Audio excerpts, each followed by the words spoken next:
In today's video, I'm going to teach you how to add links in Glide. First, head over to the Glide website and sign into your account.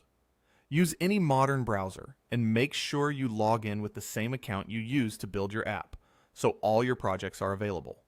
Once you're signed in, you'll land on your dashboard where you can see your existing projects. Open the project you want to edit. This takes you into the Glide editor. You'll see your app preview on one side and the configuration panels on the other. Take a moment to navigate to the specific screen where you want your new link to appear so you can place it exactly where it makes sense for your users. Next, in the Components panel, click the Add icon. It typically looks like a plus sign and sits near your list of components for the current screen. Clicking this opens the component library. You can use the search bar if you want, but for now, we'll simply scroll to find what we need.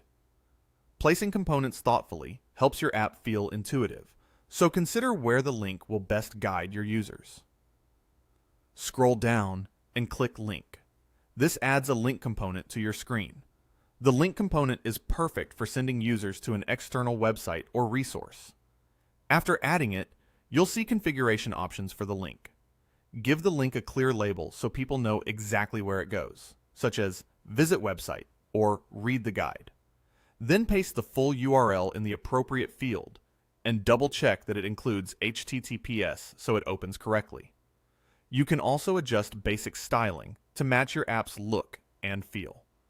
As you make changes, you'll see the result immediately in the preview, which helps you confirm the placement and wording are just right before you publish. When you're happy with how it looks and works, go to the top right corner and click Publish.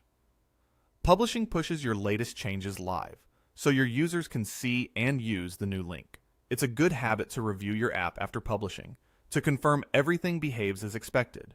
And that's it. Sign in, open your project, add the link component, customize it, and publish your changes. Simple, clean, and effective. Thanks for watching this step-by-step Glide tutorial. If you found this helpful, make sure to like the video, leave a comment below, and subscribe to the channel for more tutorials and walkthroughs. See you in the next video.